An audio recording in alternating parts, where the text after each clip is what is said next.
커피를 마셔야 되느냐, 안 마셔야 되느냐. 이거는 뭐라고 그럴까? 뭐, 좀 심하게 말하면, 자고 일어나면은 이게 바뀌어. 어떨 때는 마시는 게 건강에 좋아요. 이러다가 어떨 때는 마시면 안 좋은데, 이러기도 하고. 그래서 이런 경우에는 메타 분석이라고 해서요. 이렇게 합니다. 좋아. 그러면 좋다라는 결과가 나온 논문들 찾아봐. 그러면 안 좋아. 심장 이거 두근두근두근 이래가지고 카페인 때문에 잠 안 오고 약이랑 같이 먹으면 카페인의 효능이 더 증대되고 안 좋아. 안 좋은 쪽. 이렇게 해보는 거예요. 어떤 건 치매에 좋다, 어떤 건 위장에 좋다, 혈관에 안 좋다, 뭐 해서 좋은 거, 나쁜 거 이렇게 해가지고 찾아가지고 이거를 왔다 갔다 왔다 갔다 하면서 시소가 어느 쪽으로 기울나를 이렇게 보는 거예요. 시소라고 생각하면 돼요. 그래서 최종적으로 현재까지의 결론은 커피가 몸에 좋으냐? 좋습니다. 드십시오. 그러면 뭐에 좋은 거냐? 여기에서는 치매라는 거를 중점적으로 봤을 때 치매에 좋다라는 이야기를 하고 있는 거예요. 단, 주의해야 될 게 있어요. 뭐가 좋다 그러면 우리는 항상 어떤 풀이 좋다라든지 어떤 한 약재가 좋다라든지 어떤 운동이 좋다라고 하면 어떠한 강도 이런 거 그리고 섭취량 이런 거 강도라는 거는 어느 정도 격하게 이거를 얘기하는 거예요. 명절에 찾아와가지고 뭘 이렇게 훔쳐가는 강도 말고 자식도 강도인 놈들이 있을 수도 있지. 예. 커피는 카페인이 많은 커피를 드셔야 돼요. 그럼 잠이 안 오는데 잠이 안 오는 것보다 치매에 안 걸리는 게 더 유리하죠. 예. 잠이 안 오면 종교에 따라서 참선을 하시거나 성경책을 보거나 뭐 필사를 하시거나 이래도 되고요. 동네를 뭐 서성거리셔도 되고 알아서 하셔야 되고 디카페인이라고 하는 거는 효과가 없고 카페인이 들어있는 일반 커피를 마시면 효과적이다라는 얘기예요. 근데 그러한 효과가 우리 생각에는 그럼 하루에 몇 잔을 먹어야 되느냐라는 생각이 들잖아요. 많이 먹으면 좋은 거 아니야? 라는 거. 일반적으로 두세 잔 정도가 가장 최적의 효율을 나타냅니다.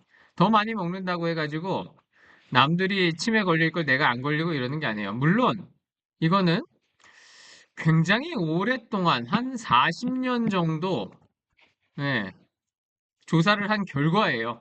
그래서 뭐 한두 명을 조사를 한 게 아니고 그러니까는 디멘시아라고 하는 치매에 걸려 있는 환자를 조사해서 당신 커피 드세요? 어떤 커피 드세요? 하루에 몇 잔 드세요?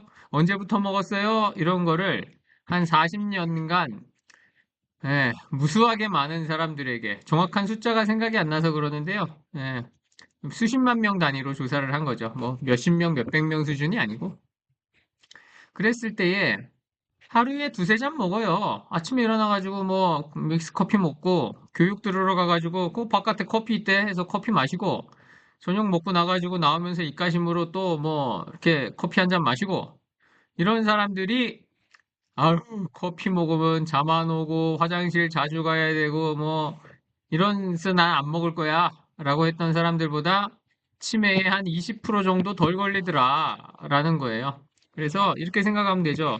어떤 마을이 있어요. 면이 두 개의 면이 있는데 똑같이 100명이 산다라고 보자고요. 일반적으로 치매에 걸려 있는 사람이 50명 정도가 걸려야 되는데 이 마을은 한 30명밖에 안 걸린 거야. 왜 그런 거야? 라고 봤더니 커피를 하루에 두세 잔씩 먹더라. 근데 그 커피가 카페인이 있는 일반 커피더라. 라는 얘기예요.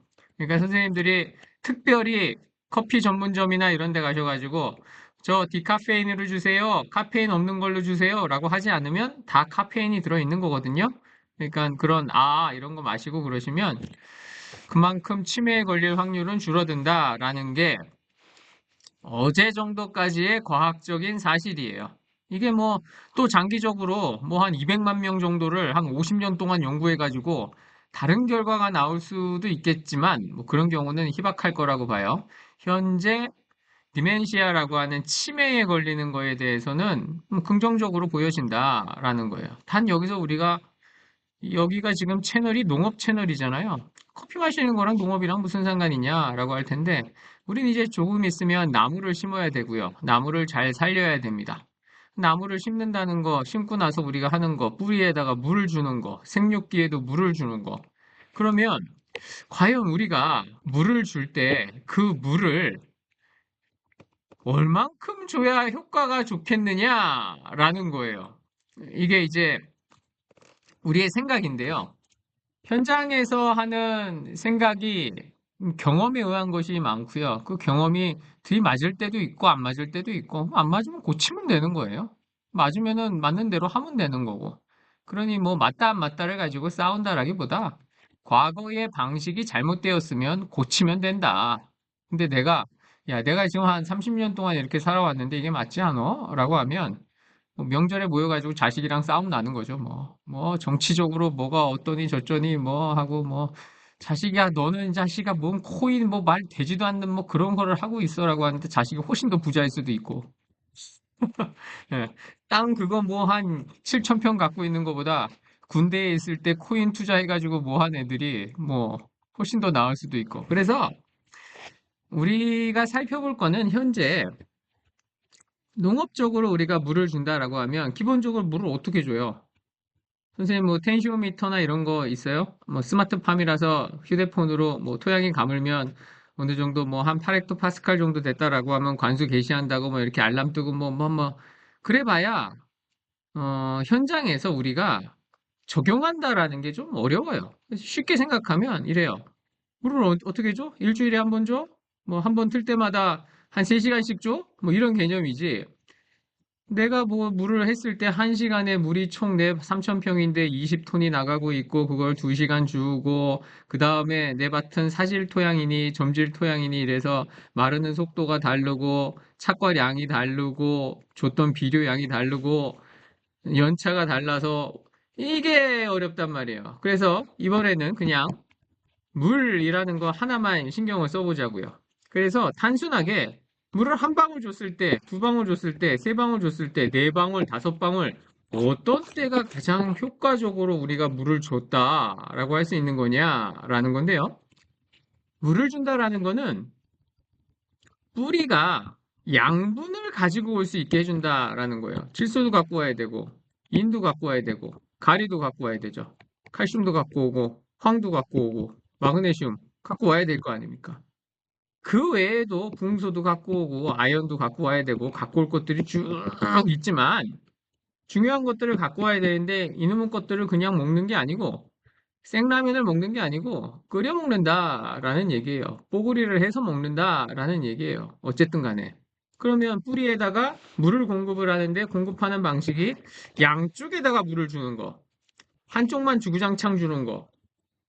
한쪽에 줬는데 그 다음번에는 우리 이쪽에다가 해가지고 이쪽에다가 한번 물을 줘보자. 그래서 일주일 간격으로 물을 주는데 양쪽에 주는 거, 일주일마다 왼쪽만 주는 거, 일주일은 왼쪽에 주고, 일주일은 오른쪽에 주는 거.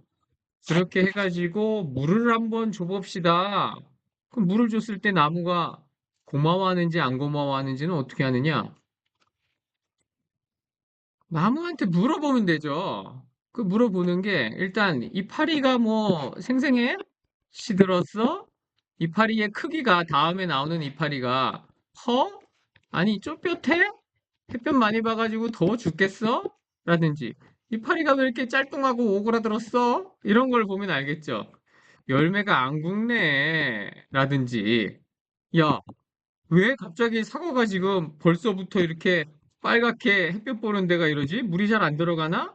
그걸로 사과나무와 대화를 하는 거죠. 그래서 물을 줬을 때 얘들이 뭐 고마워하는지 이 방법이 맞는지 안 맞는지 농민은 이런 식으로 알면 되고요.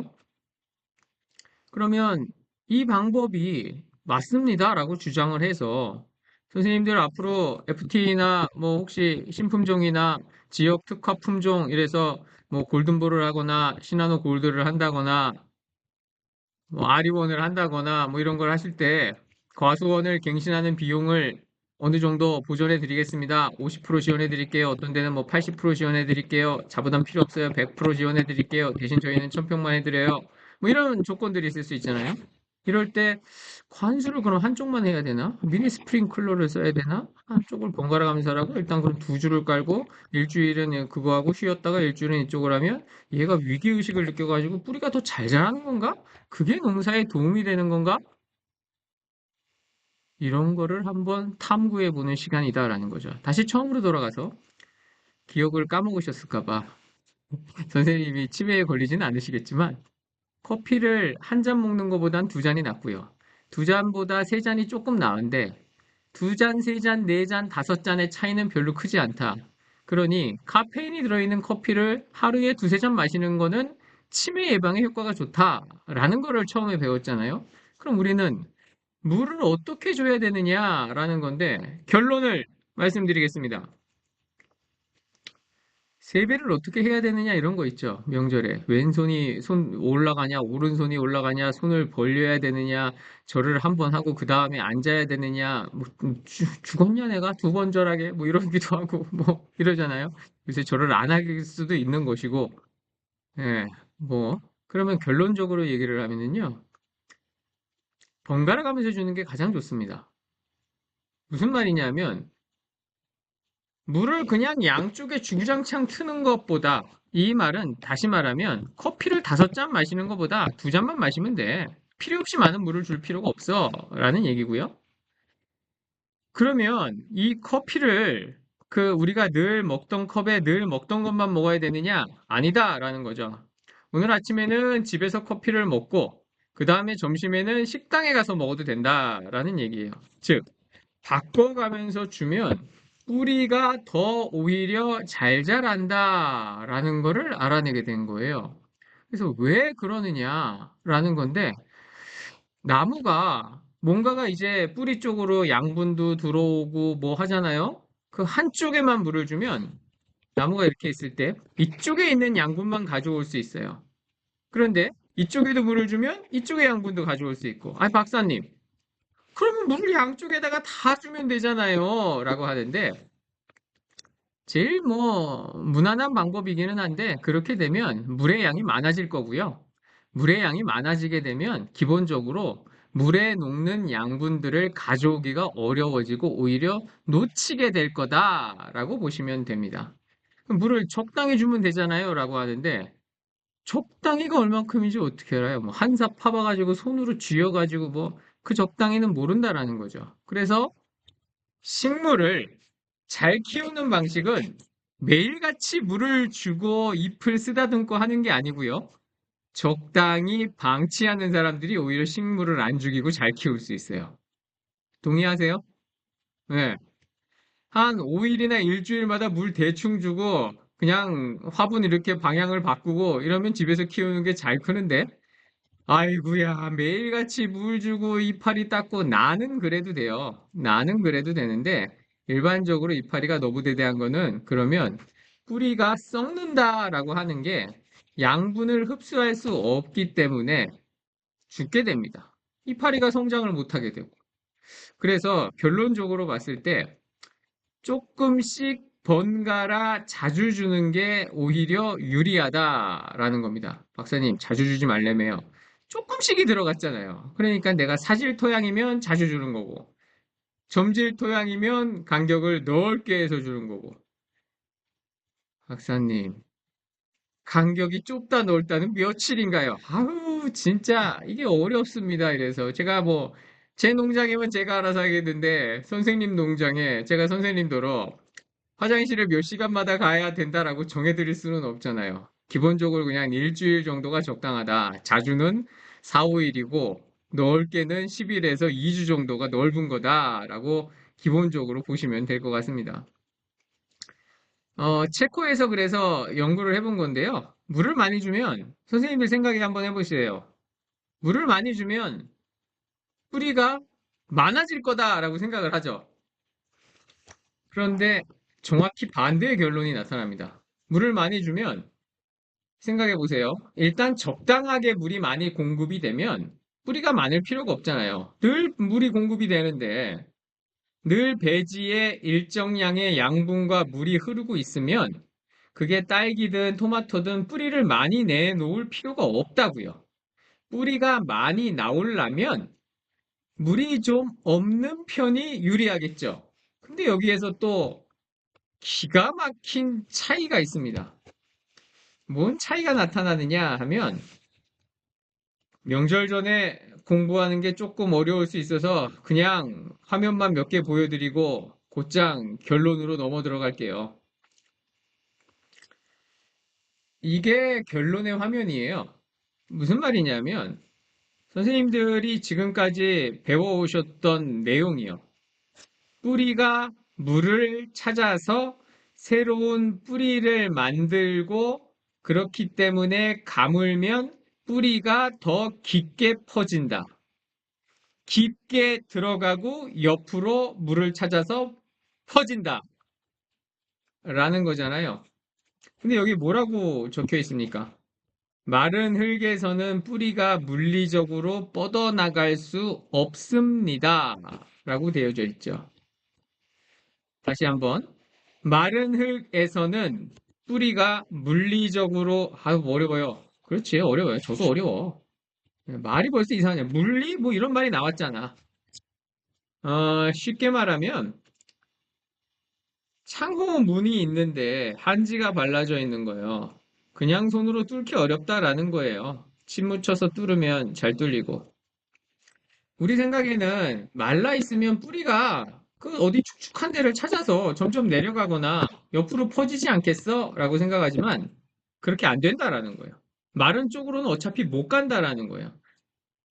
아닌데 이게 뿌리가 퍼졌는데 처음에 뭔가를 하고 물을 줬으니까 어떤 포트에다가 배추 씨앗을 심든 뭐를 하든지 간에 하고 난 다음에 이렇게 포트가 있잖아요. 상토를 했고 그럼 물을 줬잖아요. 그렇기 때문에 뿌리가 처음에 사방팔방 뻗어나갈 수 있었던 거지. 똑같은 화분에 무엇인가를 심고 이쪽은 가물게 하고 이쪽만 물을 주면 이쪽으로만 뿌리가 자란다라는 거고 여기는 잔뿌리가 조금 나오다가 못 간다라는 거지요. 그러면 박사님, 물을 교대로 준다라는 거는 뭘 뜻하는 건가요? 한 번은 물을 이쪽을 주고, 그 다음 한 번은 이쪽을 줘서 총 2주에 한 번씩 물을 준다라는 거는 여기에 있는 양분을 흡수한다라는 것과 첫 번째는 양분을 흡수할 수 있어야 되잖아요. 이렇게 커다란 공간에 있는 양분들을 흡수해 오면 굉장히 좋잖아요. 다 갖고 올 수 있으니까. 이렇게 하는 거고요. 또 하나는 이 쓸모없었던 땅이라고 되어져 있는 이 부분에 새로운 뿌리가 나갔다가 이제 물을 줬으니까 나갔을 거 아니에요, 뿌리가. 근데 이제 말라서 흡수를 안 하고 있어요. 이 말은 뭐냐면 자원을 효율적으로 활용하는 체질로 들어갑니다. 조금 어려운데요. 네, 쉽게 설명해 드릴게요. 지금 이제 오늘 공판장에 사과 시세를 보니까는 뭐 한 비싼 거는 20만 원에서 40만 원쯤 나오는 것 같아요. 만약에 천상자를 요번 설에 앞서서 출하를 했다라고 하면 뭐 한, 잘 모르겠는데 한 2억에서 4억 정도 되는 거죠. 그러면은 뭐 SS기도 1000짜리 캐빈형으로 새로 바꿔도 되고 땅도 뭐 한 2,000평 정도 10만 원씩 사도 2억 되니까 4억쯤 받았으면 그리고도 돈이 남겠죠. 그러면 이제 뭐 자동차도 사도 뭐도 하고 뭐 이렇게 하는데 이렇게 해서 경영이 집이 이제 농장이 굴러간단 말이에요. 그러면 이제 인건비도 밭이 늘어나고 했으니까 인건비도 더 많이 들어가고 모든 게 이렇게 들어가고 있었는데 어느 날 사과값이 5만 원이 간다라고 하면 똑같이 천상자를 냈는데 5천만 원밖에 안 나오게 되죠. 그러면 아우 이제 내 농장을 운영하는 데 있어가지고 SS기 1000짜리를 팔아야 되나? 땅을 팔아야 되나? 이렇게 되는데 쉽게 해결할 수가 없게 되잖아요. 그래서 처음부터 양쪽에 물을 다 줘서 나무를 잘 키워서 뿌리를 잘 발달을 시켜서 많은 양의 양분을 흡수시키는 방식이 옛날에 교목성 MM106 같은 실생이라든지 뭐 이런 거 할 때에는 맞는 방식이고요.